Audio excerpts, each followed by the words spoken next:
Hello everyone, this is Darion GNB here, and today we're going to be taking a look at my adventures with Superman.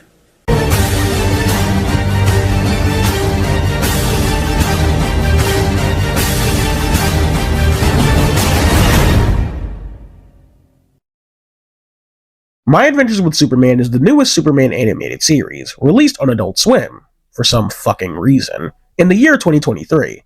The series centers around Clark Kent in his early career as Superman, learning to come to grips and learn about his Kryptonian heritage, while having to confront it in a way he could never have possibly imagined. This video will be me covering both seasons 1 and 2 of the show. I adored this show and the Superman character as a whole. I wasn't always a fan of the Big Blue Boy Scout, but within the last 5 years or so, with me engaging in various different Superman media, like the old animated series and the DCAU as a whole, as well as stuff like Superman and Lois, I've quickly found a new appreciation for the character. And he's quickly become one of my favorite comic book related characters. It feels like the show came at just the right time, as we were in for some much needed Superman content. Well, more at least, considering Superman and Lois and whatnot. But I still think it was very needed because I think this is the only solo Superman animated series we've gotten since the original from way back in the day.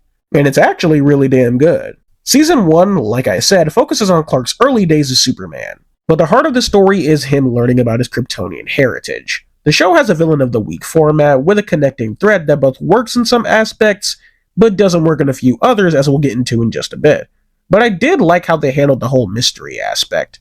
The Daily Planet trio trying to figure out where these mysterious weapons keep coming from, and how they relate back to Clark specifically, I think was done really well. Even if it's pretty obvious for anyone that is familiar with Superman that it's likely a bunch of Kryptonian tech, but I think the show did a decent job at drip feeding all the little pieces of information that gets paid off later on in the story. The writing as a whole is very solid, with the episodes feeling properly paced so as to cover all the bases for the individual episode storylines, but managed to keep the ongoing mystery engaging all the way until the end. The show also has a very cute tone and sense of humor. This is just such a warm and feel-good show that can't help but to put a smile on your face almost from the very first episode. They also have a great handle on the deep and dramatic stuff as well, which I'll get into shortly, but the overall vibe when it came to the show as a whole just feels right at home for Superman in my opinion.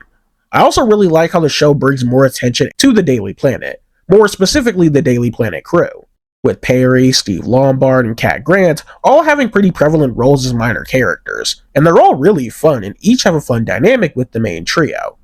I don't like how between this and James Gunn's Superman, though, Ronnie is the one that consistently has the least amount to do compared to everybody else, which is saying much because their roles in the story aren't even that big to begin with.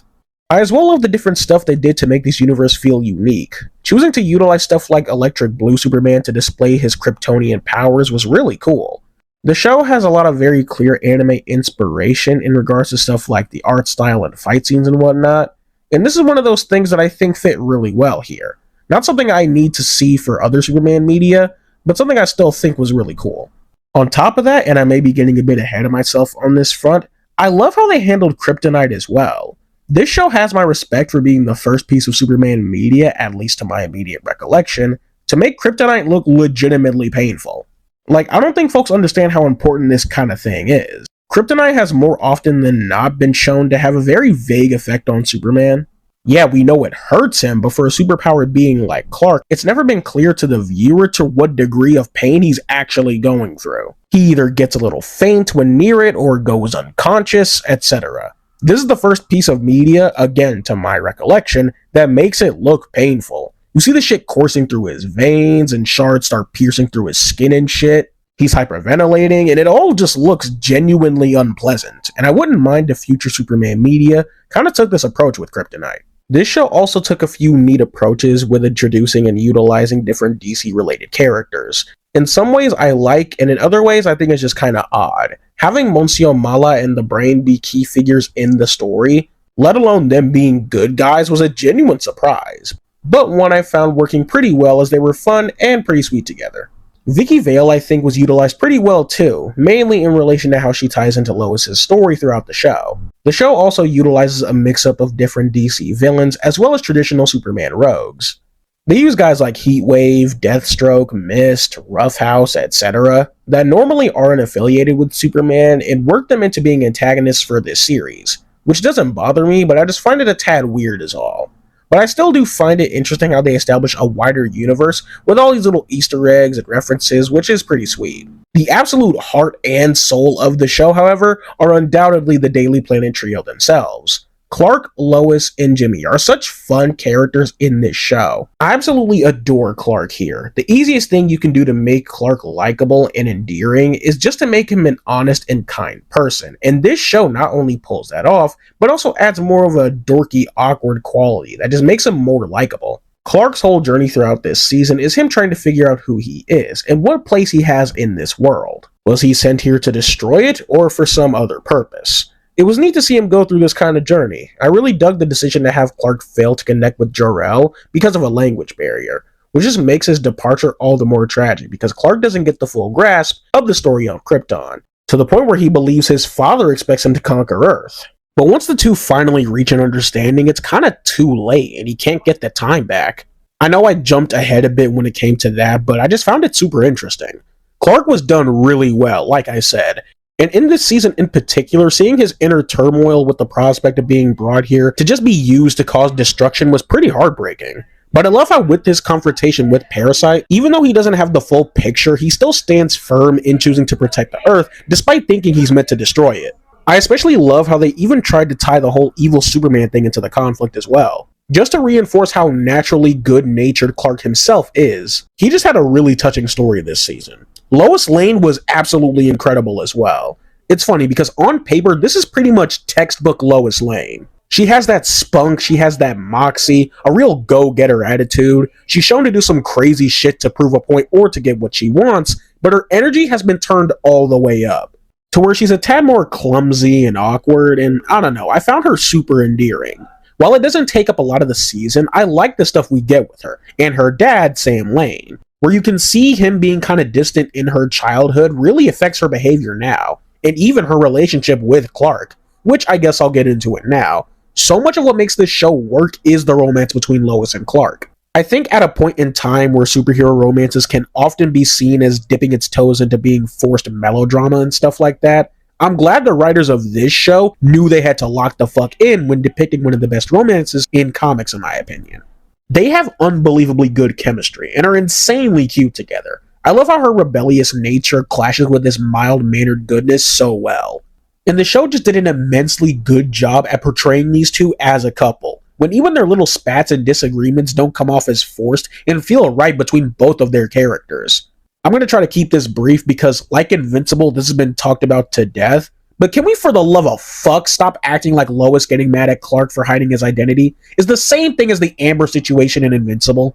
The Amber stuff was dumb because her knowing his identity made her past scenes and arguments null and void because she always knew Mark was invincible. Not to mention, the writers didn't add any amount of nuance to the conflict at all. Amber was just 100% in the right, and Mark was just 100% in the wrong. That was it. This bit with Clark and Lois is different because with the context of both of their characters, the show never picks a direct side as to who is right or not. Obviously, Clark wants to keep his identity a secret from Lois because of her wanting to pry, uncover, and expose all of Superman's shit. And of course, Lois would feel hurt because of the growing bond the two were forming, as well as the trust issues she has from Sam being very distant from her. I think objectively speaking, Clark is more on the right, let's be real here, but the writers of My Adventures with Superman, unlike the writers of Invincible, clearly didn't pick a side when writing the whole conflict. But Darion, she jumped off a roof to force Clark into revealing his identity. What a terrible character! That is literally textbook Lois Lane. Now, I'm not going to pretend like I'm some Superman and Lois Lane connoisseur who's read like a quadrillion amount of comics to understand this character, but within the stuff that I've watched and consumed and read, I know this is just what Lois Lane fucking does. And My Adventures with Superman just exaggerates this stuff like it does with a lot of other characters' traits. But Darion, that means she's a bad person and a bad character. I mean, why would somebody do such a thing? I will shoot your fucking cat. This character has single-handedly ruined any chances of people taking secret identity drama seriously, because now, if God forbid a female character get upset about a secret identity with a male hero, everybody starts losing their minds. And let us not forget Superman's best pal, Jimmy Olsen. I'm so glad Jimmy got more of a push in this series. I'm not going to act like I'm a Jimmy Olsen connoisseur. The most I've seen of him was in the OG Superman animated series, and I thought he was pretty decent there. Here he's played up to be a more conspiracy theorist influencer, and before you've grown, it's actually pretty entertaining throughout the show. And he shows several times throughout the season to be a loyal and dependable ally to Clark and Lois. This trio was just done so well in this show, and they're a huge part as to why it works so well for me. I'll talk about the villains and animation later, but for season 1, My Adventures with Superman had a really good first outing. They got all the characters right with a few fresh tweaks to make them stand out in this series. The show knows when to have fun and be wholesome and cute, while still being appropriate towards the more serious overarching narrative. The first season as a whole was just really solid. Season 2 was where we started to hit the ground running with the whole Krypton storyline, namely with introducing the likes of Supergirl and Brainiac into the mix, as well as allowing us to catch a glimpse of what this show's Krypton looked like. I think in terms of story, I enjoyed this season just a bit more, mainly because it brings a lot of what season 1 did and either elevates it or brings them to a satisfying conclusion. We actually get more to do with Lois's relationship with Sam. This season really went all in with exploring their relationship, and most importantly, how it attributes to her abandonment issues. It's a shame the season didn't give us more to explore with Sam, as he's pretty absent for most of the second half until the finale. They as well have Sam spending more time with Clark and Jimmy, which allowed for some really fun interactions. I love how Parasite's assistant in season 1 is revealed to be none other than Lex Luthor. And what's even crazier is Jimmy inadvertently putting him on the path to building LexCorp. They as well build out the universe a bit more with introducing the likes of Silas Stone, Cyborg's dad, and John Irons aka Steel, as well as Hank Henshaw aka Cyborg Superman. Hell, even Toyman had a minor role. Just neat little additions that could possibly lead to more stuff in the future. They even threw in some extra villains like Demolition and fucking Atomic Skull, which is cool as hell. Again, I'll talk about the villains in just a bit, but I really like the directions they took with the characters this season. To get them out of the way, I love what they did with Jimmy and the whole Flamebird thing. At the end of the first season, Jimmy sells the website he always uploads to, Flamebird, to the Daily Planet for millions of dollars, and it's funny as shit because A, he's just so fucking nonchalant about it. You said you had something to share. Oh, right. I sold Flamebird to the Daily Planet for $5.6 million. I'm super rich now. Pass the yams, please. And B, it's hilarious because as the season goes on, and how much he helps out Lois and Clark with protecting the city, you can just slowly see him flush all the money down the fucking toilet. But something else Jimmy has this season is a sparking romance with none other than Supergirl. Now, while not as effective as Clark and Lois, I still found this to be very cute.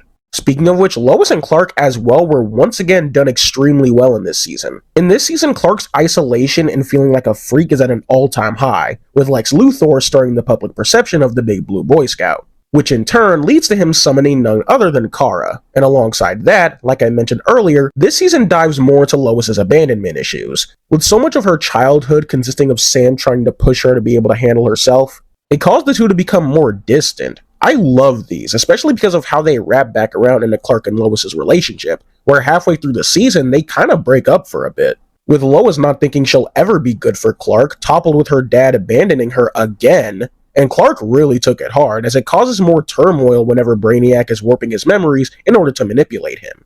Again, I just love what this show does for Clark and Lois's relationship, and I just really adored this Lois Lane in particular. Mainly because of how much they highlight her tenacity to get what she wants, whether it be foot racing Vicky Vale across the city to get a story, partaking in some minor thievery to get a lead in an investigation, or stealing a whole-ass spaceship, putting her mind into God knows what in order to get her man back. And niggas will look you dead in the face and say this is a bad Lois Lane interpretation. Come on now. This show just does an immensely good job at selling these two as a couple, especially when they're in Clark's little dreamscape hallucination shit, and Lois is able to gain powers purely because of Clark seeing her as superhuman. This is just some cute ass shit, man. Alright, let's talk about Supergirl. I was pretty fond of Kara this season, but I do have a few minor nitpicks regarding her character. They really play up the whole fish out of water, stirred warrior thing with her. And it's not like the show does a bad job with that archetype. I just think personality-wise, they could have done something that wasn't as basic, I'd say. Again, it's fine for what it is, but I just wish it could have been done better. They take some cues from the New 52 comics when it comes to her overall character this season. I don't know what the general stance on that is. I might be biased in saying I enjoyed how she was done in those comics from back then, so I really don't mind them using her as the more aggressive and intense one between her and Clark. Her story in this season I found to be really interesting. being used as nothing but a war machine for Brainiac, and we see how her mind has been continuously twisted and conditioned to be nothing more than a slave for him. It's through meeting Clark and Jimmy after being pretty aimless without fighting for what she thought was the Kryptonian Empire, where she finds a place fighting for Earth. It was pretty nice, and I especially loved the bond she formed with Clark. Seeing the two hang out and play in space was pretty cute. The villains of this show I have quite a bit to say about. As a whole, between both seasons, I think they're good. Season 1 centered on General Sam Lane and his Task Force X. The Suicide Squad being used as Superman villains is certainly a choice, but one that I think worked well within the show. Like I said, the show uses a mix of Superman rogues as well as other DC villains. Parasite and Livewire I really enjoyed. Parasite in particular I think worked really well as being a greedy billionaire who just wants to reap off of others. And I especially love how he just goes batshit insane after Superman beats his ass once. Livewire, while enjoyable, I think was a bit too much of a departure from her usual interpretation. Livewire is usually somewhat of a TV personality type, but here she was turned into kind of a generic soldier with no real association with the actual character. I'm not opposed to changing things from the source material if you already couldn't tell from all the stuff I've said in this video so far, but this one just feels like it takes away from the character more than it adds. Mixter Mixius Spitlick is also a really fun addition. He's basically the same mischievous little shit as he is with any other interpretation, but this time having him dive more into multiverse shenanigans, which I found to be pretty cool. Then you have some of the others like Heatwave as well as Intergang, even though in this show it's not a crime syndicate and it's just a small little villain team with Silver Banshee, Mist, and Roughhouse. These guys were all just okay. Deathstroke I found to be really fun. He's a younger and more charismatic version of Slade, which I found to be pretty interesting.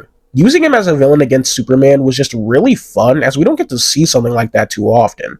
Slade isn't a villain that's strictly tied to any hero, so using him here kind of makes sense. I know some people wanted someone like Bloodsport, and I'll admit, I would have been more fond of that coming off of the Suicide Squad, but this was likely written and worked on before James Gunn's movie came out.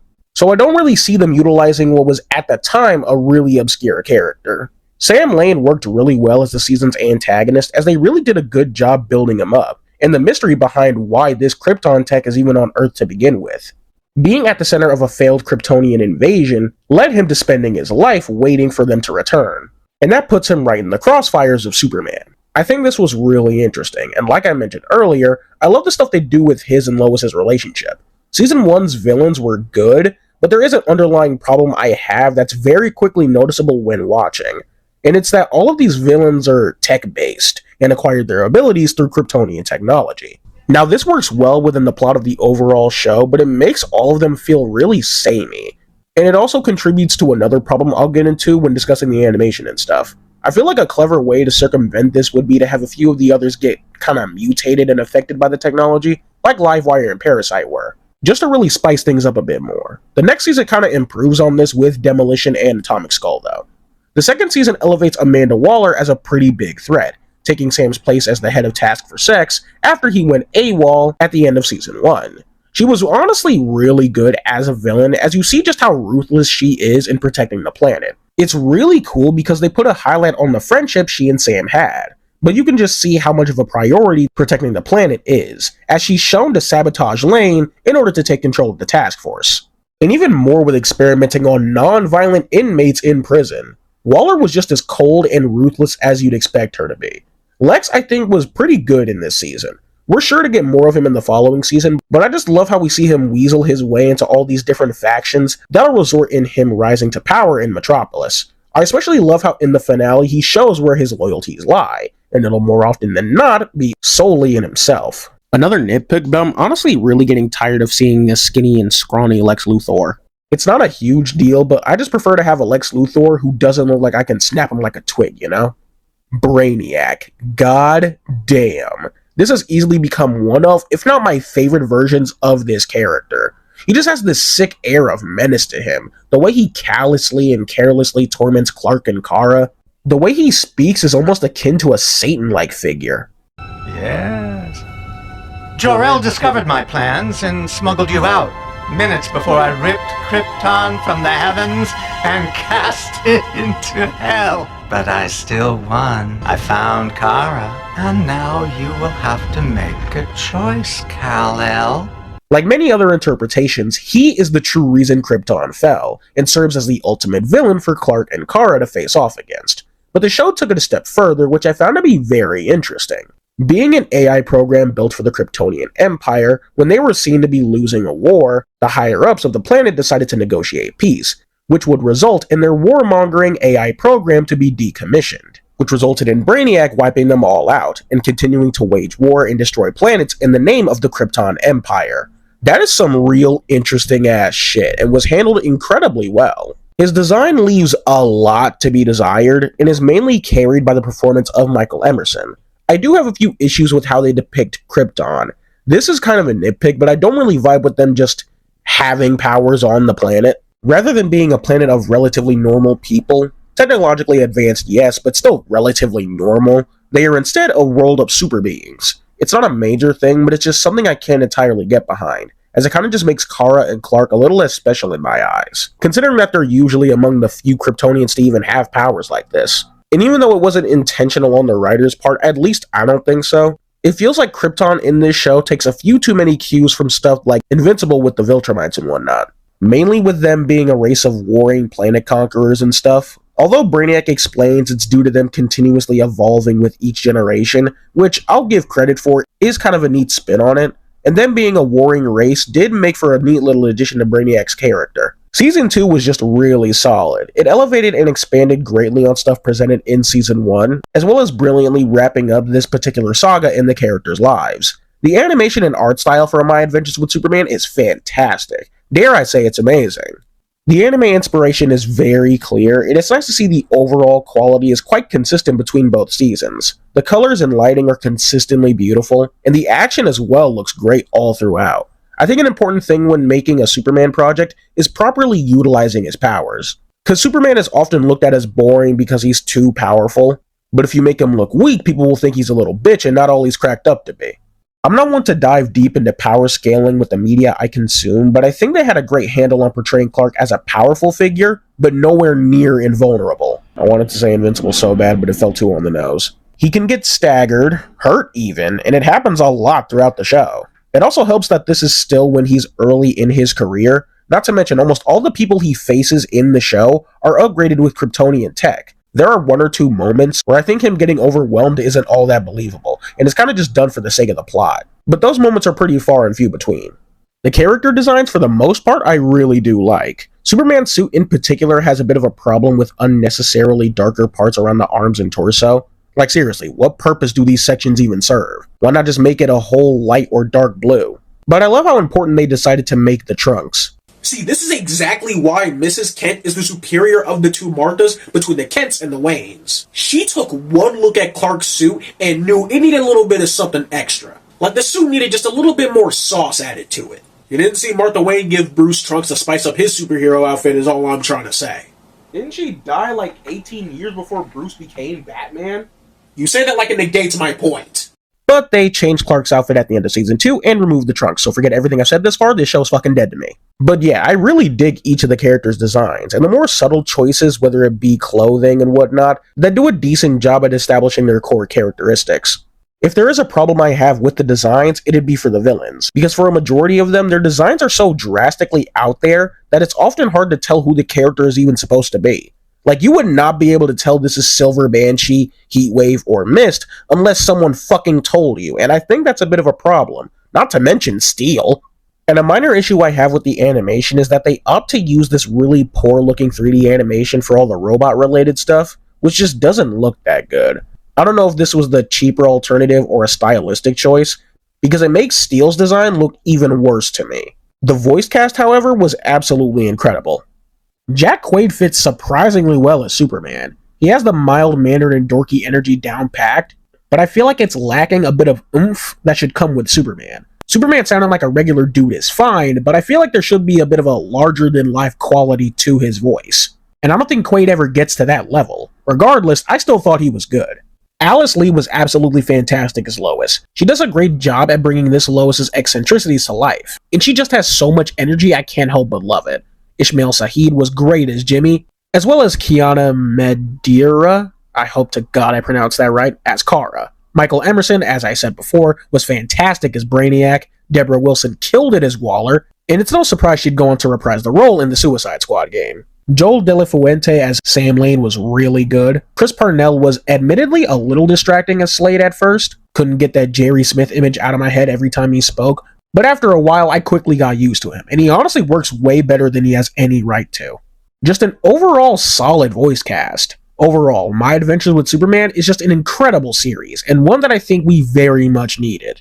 It's just a warm and feel-good show with incredibly fun characters, a really well-constructed story between both seasons, really nice animation and art style. The action is really good, and even though I didn't mention it, the music also goes hard as shit.